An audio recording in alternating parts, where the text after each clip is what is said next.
अब मैं आपको फेज़र डायग्राम बताऊंगा, ठीक है। तो ये क्या है, ये मैग्नेटाइजिंग ब्रांच है RC X5। RC में फ़्लो करेगी IC, X5 में फ़्लो करेगी करंट आपकी I5। जब तक यहाँ नो लोड नहीं है, सो लोड करंट सेकेंडरी में फ़्लो नहीं करेगा। सो ट्रांसफार्मर जो है उसका जो सप्लाई है वो भी लोडिंग कंपोनेंट सप्लाई नहीं करेगा, ठीक है। So only no load component flow करेगा। नाउ अब मैं क्या करता हूँ, जब मेरे को फेज़र डायग्राम बनाना है, मैं एक लोडिंग कंडीशन लेके चलता हूँ, ठीक है। सो आपका जो लोड है दैट इज़ लैगिंग लोड,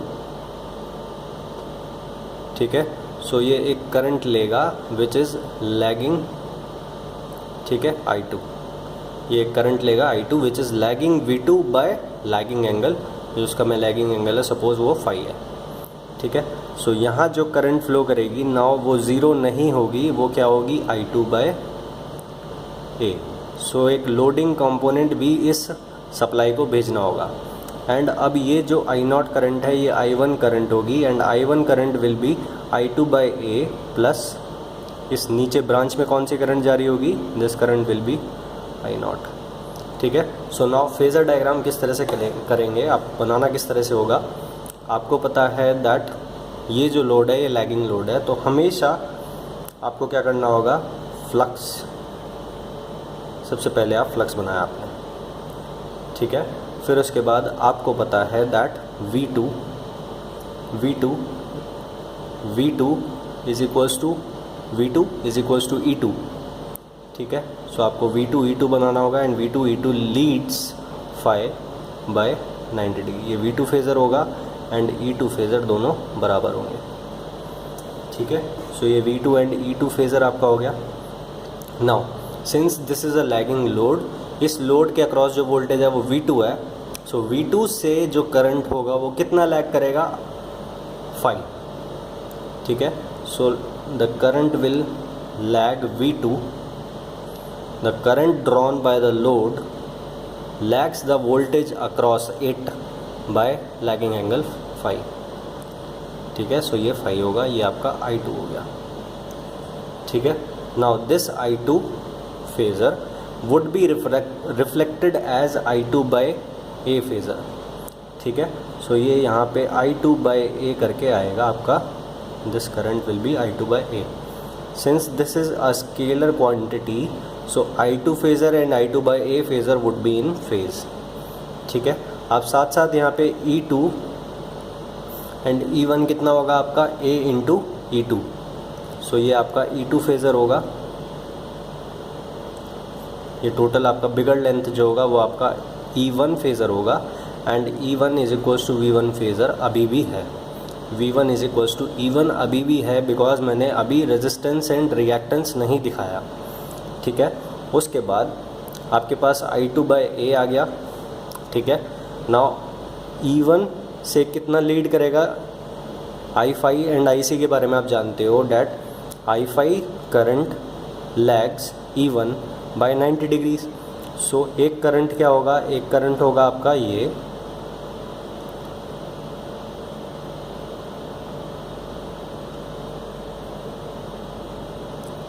मैं इंडिविजुअली नहीं बताता, मैं इस तरह से बता देता हूँ कि ये एक करंट है, ठीक है। सो आपका I5 जो होगा would lag E1 by 90 degrees, and एक कंपोनेंट जो होगा वो छोटा सा कंपोनेंट होगा that will be IC which is in phase with E1 because resistance में फ्लो कर रहा है, ठीक है। And IC plus I5 phasor would be I0 phasor, ठीक है। नाउ अब आपको इन I2 by A plus I0 इन दोनों को क्या करना है, आपको इन दोनों को आपको ऐड करना है, ठीक है। सो अभी ये क्योंकि बहुत छोटा सा बना रखा है इसलिए यहाँ डिफ़िकल्टी आ रही है, सो मैं इसको थोड़ा बड़ा करता हूँ पहले। सो ये इस तरह से हो गया। नाउ आपको पता है that I0 plus I2 by A is equals to I1, ठीक है। सो I1 करंट जो है वो इस तरह से होगा, ये आपको ऑलरेडी पता है, ठीक है, दिस इज़ प्लस साइन। अब उसके बाद जब आप आई नॉट आपके पास फेज़र ऑलरेडी आ गया, I2 by phase A phasor आपके पास पता है आपको, ठीक है। नाउ ये जो एंगल होगा दैट विल बी, ये जो टोटल एंगल होगा यहाँ तक, ये आपका क्या होगा, फाई नॉट। ये जो I2 बाई ए वाला एंगल होगा that will be lagging angle phi, जो लोड के ऊपर डिपेंड करेगा, ठीक है। Now I nought plus I2 by a किस तरह से करना होगा, ये I नॉट के पैरेलल आपको एक लाइन खींचनी होगी यहाँ से, इसकी टिप से। तो आपने इस तरह से टिप से लाइन खींच दी, फिर आपने इसको इस तरह से करा, ठीक है।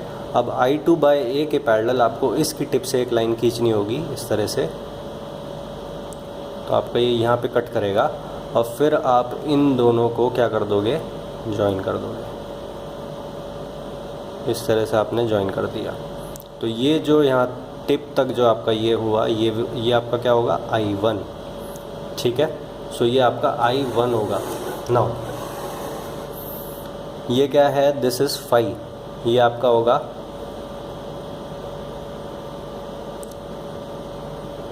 लोड पे डिपेंड करेगा ये, ठीक है। फिर उसके बाद ये जो I1 करंट है, ये आप देखोगे that this is lagging by this much angle, ठीक है। तो सपोज ये जो एंगल है ये थीटा है, ठीक है। नाउ कॉस ऑफ फाई, ये जो कॉस ऑफ फाई है ये क्या है, लोड PF एंगल है, नहीं लोड पावर फैक्टर है, और ये जो फाई है लोड पावर फैक्टर एंगल है, और ये जो थीटा है, sorry cos of theta, this is the power factor eight which the transformer is operating, ठीक है। सो ये इनपुट साइड का पावर फैक्टर है। ये क्या है, V1 voltage and the current that is delivered by the supply. So you notice that the current delivered by the supply is lagging the supply voltage by theta angle, ठीक है। इसलिए जो power factor angle होगा input side पे, on the input side of the transformer, वो theta है, and power factor कितना होगा, input power factor cos of theta, ठीक है। So you notice that this current is lagging V1 voltage, ठीक है। सो आप नोटिस करना दैट जो लैगिंग करंट है वो क्यों रिक्वायर्ड है, I1 is a lagging current, and ये कौन सी करंट है, दैट इज़ डिलीवर्ड करंट, ठीक है। So delivered current, so it means that the supply is delivering a lagging current, and that means supply is delivering lagging watts. तो supply जो है lagging watts को डिलीवर कर रहा है। अब डिलीवर क्यों कर रहा है, बिकॉज लोड जो है वो आपका लैगिंग है, सो इसको भी लैगिंग वॉट्स चाहिए, ठीक है। प्लस आपका जो ट्रांसफार्मर है उसमें जो फ्लक्स सेटअप करना है उसके लिए भी लैगिंग वॉट्स चाहिए।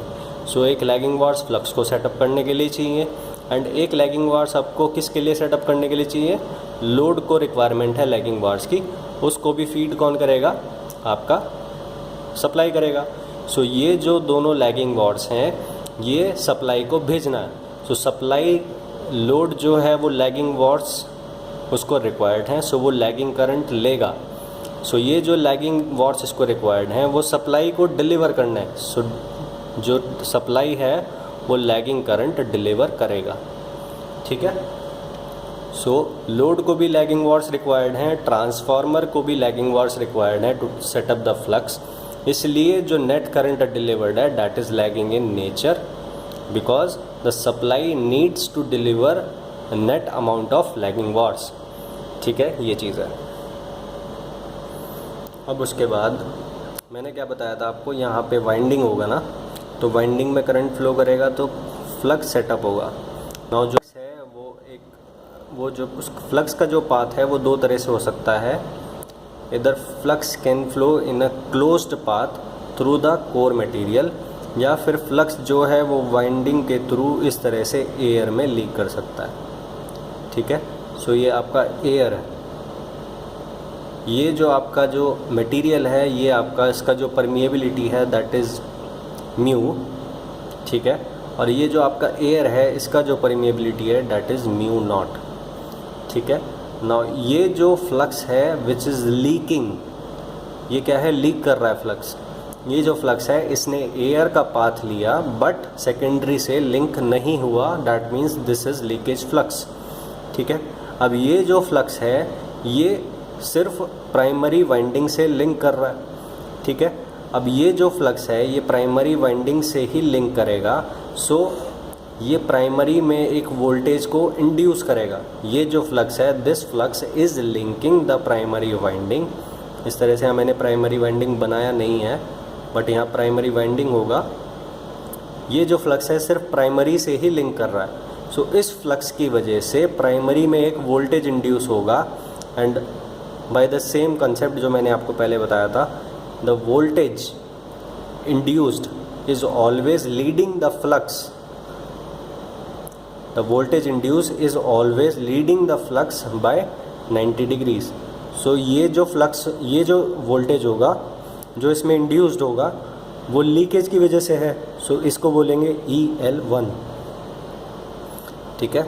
ये जो वोल्टेज इसमें आएगा वो EL1 होगा एंड सिमिलरली यहाँ जो सेकेंडरी में जो फ्लक्स क्रिएट होगा वो भी इस तरह से लीक करेगा थ्रू द एयर एंड सिर्फ सेकेंडरी से ही लिंक करेगा, एयर का पाथ लेके वो प्राइमरी से लिंक नहीं करेगा, ठीक है। सो सेकेंडरी वाइंडिंग में I2 करंट फ्लो कर रही है, उसकी वजह से एक फ्लक्स होगा and that flux has 2 component. एक फ्लक्स, एक पार्ट जो है वो कोर मटेरियल में फ़्लो करेगा एंड एक पार्ट एयर में लीक कर रहा होगा।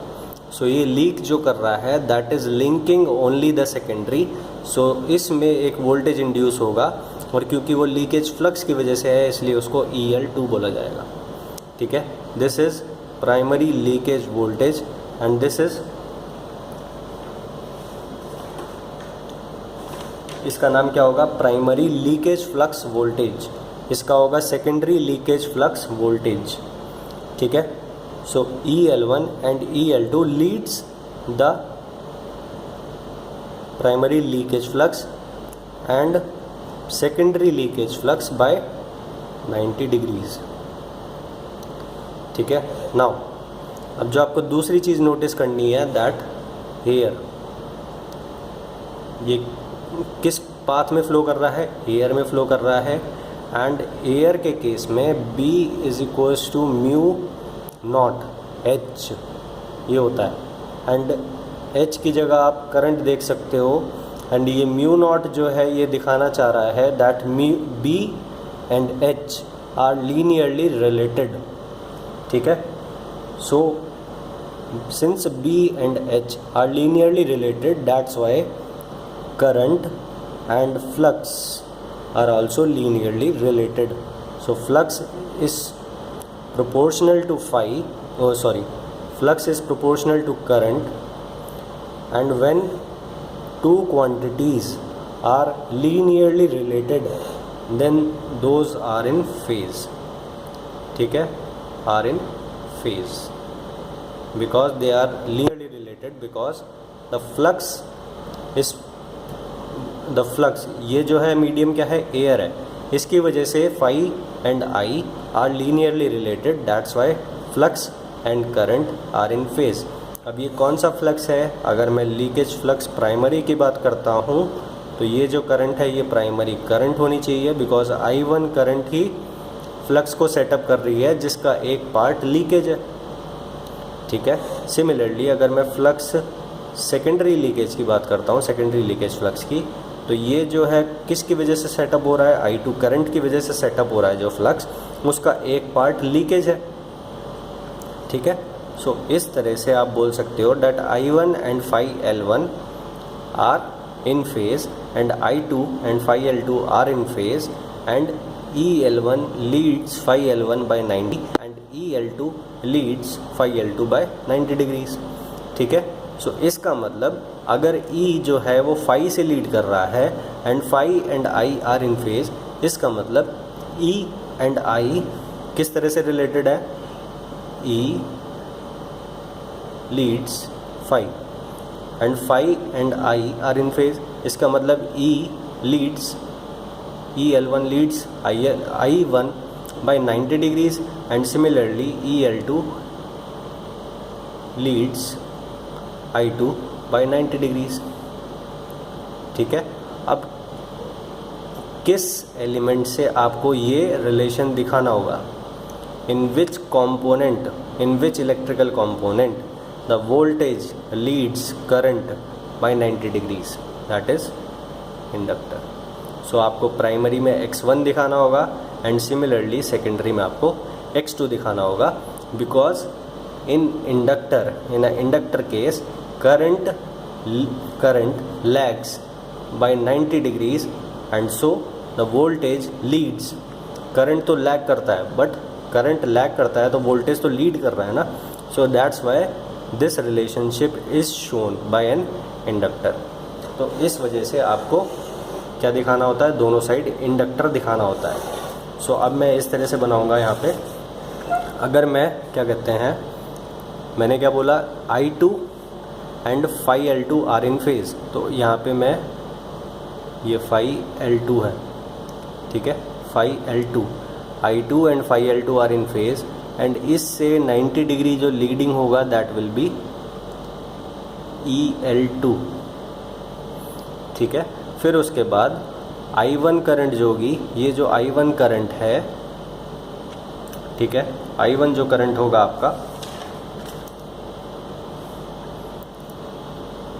I1 करंट कहाँ है, ये है आपका, और I1 करंट के फेज में आपका कौन सा फ्लक्स होगा, फाई L1 फ्लक्स होगा। I1 and phi L1 are in phase because in the case of air as a medium, flux and current has linear relationship and that's why they are in phase, ठीक है। ऐसे ही आपको क्या करना होगा, आपको leading I1 से lead कराना होगा 90 डिग्रीज। सो ये लीडिंग इस डायरेक्शन में आएगा एंड आपका इस तरह से आपका क्या बन जाएगा, EL1 फेज़र बनेगा। सो ये आपका जो नीचे वाला है दैट इज़ EL2 फेज़र, और जो आपका ऊपर वाला होगा that will B EL1 phasor, ठीक है। अब क्योंकि मैं स्केच पेन से लिख रहा हूँ तो ये because of the bold nature of the tip, इसकी वजह से मैं क्लियरली नहीं बना पा रहा हूँ phasor diagram, so don't mind, ठीक है। सो जो मैं बोल रहा हूँ आप उसको ट्रैक करना बस। ये जो टिप है that is I1 phasor, I1 के लीड से I1 के फेज़ में होगा फाई L1, I2 के फेज़ में होगा phi L2 and phi L2 से लीड करेगा EL2 एंड फाई L1 से लीड करेगा EL1। तो इस तरह से आपको दिखाना होगा एंड इन द सर्किट आपको क्या दिखाना होगा, एक रिएक्टेंस दिखाना होगा एंड एक रेजिस्टेंस आपको दिखाना होगा इस तरह से, ठीक है, दोनों साइड। तो इस साइड भी आपको इस तरह से ही दिखाना होगा। तो मैं अब नेक्स्ट डायग्राम में आपको दिखाता हूँ। सो ये इस तरह से होगा आपका, दिस इज़ V2 एंड ये आपका यहाँ पे एक सर्टेन अमाउंट ऑफ लोड आपका लगा होगा बिकॉज मैंने I2 करंट दिखा रखी है, ठीक है। सो ये टर्मिनल वोल्टेज है, depending upon the loading I2 current will flow R2 and X2। R2 क्यों होगा, because the winding, every winding has some resistance and ये लीकेज की वजह से होगा, because of leakage flux X2 component आएगा and because of primary leakage flux X1 component आएगा। The primary winding also has resistance, इसलिए R1 आएगा। ये कंपोनेंट मैं आपको ऑलरेडी बता चुका हूँ, RC एंड X5, ठीक है। The current which is in phase with the voltage supply the core losses, the current which lags the voltage E1 by 90 degree supplies the lagging watts required by the transformer, lagging watts required by the transformer to set up the flux, ठीक है। ये चीज़ आपकी है, ये आपका complete equivalent circuit होगा, ठीक है। Now all the quantities represented in this circuit are sinusoidal quantities, इसलिए ये जो वोल्टेजेस एंड करंट्स हैं ये सब फेजर्स हैं, ठीक है। All of them are phasors, ये ध्यान रखना। नाउ अब आपको सेकेंडरी साइड पे KVL लगाना है, ठीक है। सेकेंडरी साइड पे KVL लगाओगे देन यू विल नोटिस ये जो है ऊपर की तरफ एरो है ना, सो ऊपर की तरफ एरो है, इसका मतलब this is the reference, this plus minus is the reference, now अब आपको KVL लगाना है. So on the secondary side E2, this is, आप माइनस से प्लस की तरफ जाओगे, दैट मीन्स राइज. माइनस से प्लस जाना यानी कि rise. So rise is equals to drop. So rise is equals to drop होता है, ये KVL होता है ना. ठीक है. नाउ ये प्लस, ये माइनस, ये प्लस, ये माइनस.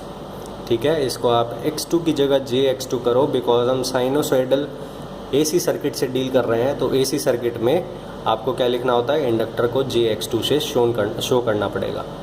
ठीक है. नाउ उसके बाद आपने राइज लिख दिया ना, राइज इज E2, माइनस से प्लस, फिर प्लस से माइनस. प्लस में कौन सा करंट एंटर कर रहा है, I2 करंट एंटर कर रहा है. So this drop would B I2 phasor into R2. फिर ये जो I2 करंट है ये प्लस में एंटर कर रहा है. So this would be plus. ये प्लस से माइनस जा रहे हो तो ड्रॉप है ना, ड्रॉप कितने का है, I2 इंटू R2 का ड्रॉप है. ठीक है. फिर उसके बाद ये जो I2 करंट है ये प्लस से आप माइनस जा रहे हो, सो I2 इंटू X2 का ड्रॉप है.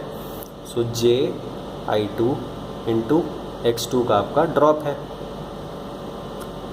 प्लस ये क्या है, ये प्लस है, ये माइनस है. सो प्लस से माइनस की तरफ आप जा रहे हो, सो प्लस से माइनस की तरफ जा रहे हो तो ड्रॉप है फिर से. सो ड्रॉप फिर से इसी तरह से आपको लिखना होगा.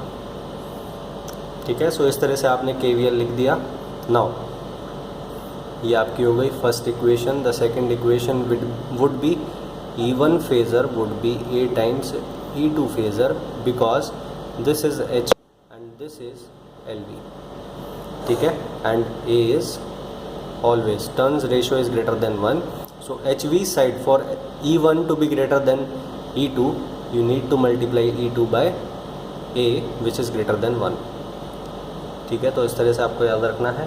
थर्ड आपका होगा जो इक्वेशन होगा, that will be I1 is equals to I2 by A plus I0. ये क्या है, इसके दो कंपोनेंट हैं, एक IC होगा और एक I5 होगा. So all the current, this is loading current, this is no load current, all of this current is supplied by the primary which is called as I1. ठीक है. Now fourth is KVL on primary side. So फिर से वही चीज़, rise is equals to drop. ठीक है. So rise कितना होगा, this is plus and this is minus. आप इस तरह से सर्कल में जाओगे, इस पूरे सर्कल में आप जाओगे, देन यू विल नोटिस यहाँ से इस तरह से आप गए एंड इस ट्रांसफार्मर के प्राइमरी के थ्रू आप इस तरह से वापस आए. सो आप सपोज माइनस से चले प्लस की तरफ, सो माइनस से plus would be rise of V1. So rise would be written as V1 phasor is equals to, अब मैं ड्रॉप लिखूँगा. So drop would be, this is plus and this is minus, so I1 into R1.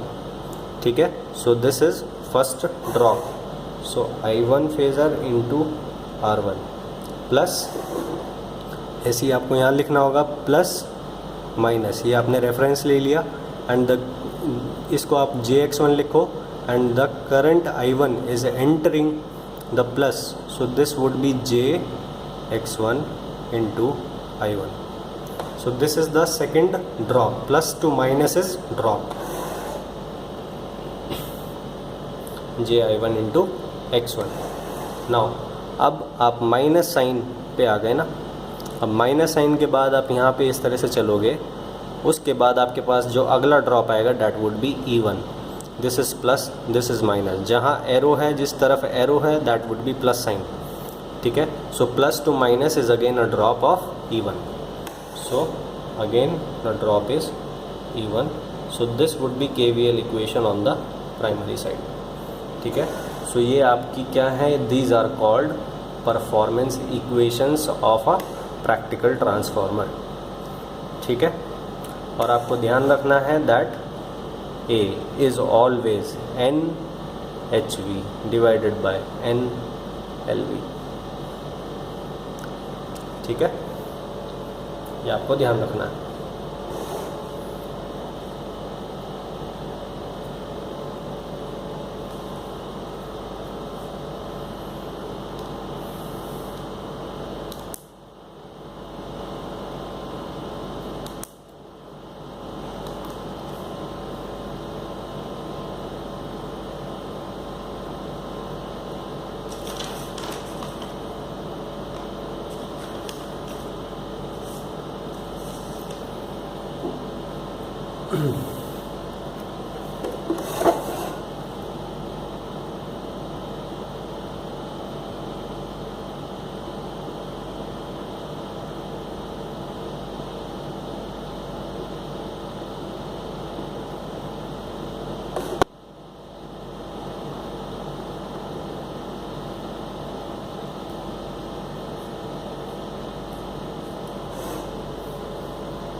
तो ये आपका equivalent circuit है। ये आपका equivalent circuit से रिलेटेड दोनों साइड केवीएल इक्वेशन एंड दोनों साइड आपका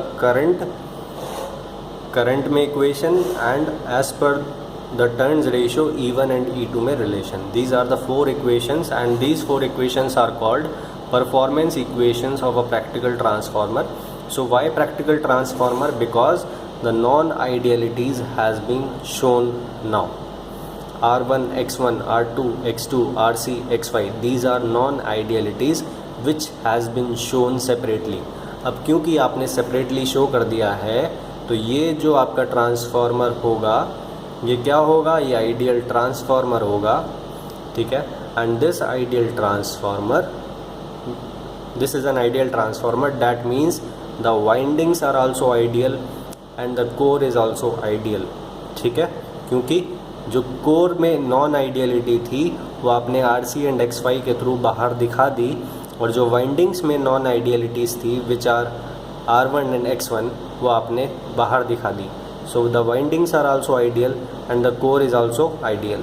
इसलिए ये आपका जो है that is now ideal transformer. ये आपको ध्यान रखना है, ठीक है, क्योंकि ये टोटल जो प्रैक्टिकल चीज़ थी, ठीक है, ये जो R1 रेजिस्टेंस वगैरह जो भी था ये आपने अलग से दिखा दिया। सो जो भी गंदगी थी इस ट्रांसफार्मर की वो आपने बाहर दिखा दी।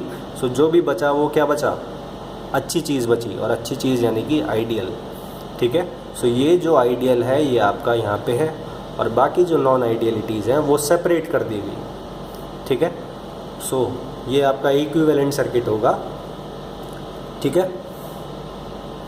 और एक और चीज़ जो ध्यान रखनी है आपको, इक्विवेलेंट सर्किट का मतलब वो होता है, N equivalent circuit of any machine is the circuit which can describe, which can make you analyze and predict the performance of the machine on paper, ठीक है। सो अगर आपके पास एक सर्टेन ट्रांसफार्मर है सर्टेन रेटिंग का, तो उसका आप सर्किट डायग्राम बना के उसकी परफॉर्मेंस को प्रेडिक्ट कर सकते हो on paper through this circuit diagram. ये इक्विवेलेंट सर्किट का मतलब होता है। To predict the performance of the machine, the equivalent circuit is required, ठीक है, and that equivalent circuit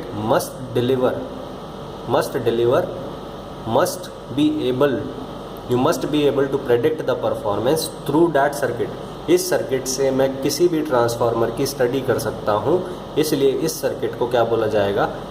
equivalent, complete equivalent circuit of a practical transformer, ठीक है। The non idealities has been shown, ये ideal transformer हो गया। So this is a practical transformer, उसका equivalent circuit है। So इस इक्विवेलेंट सर्किट से आप क्या कर सकते हो? आप प्रेडिक्ट कर सकते हो the performance of any rating transformer.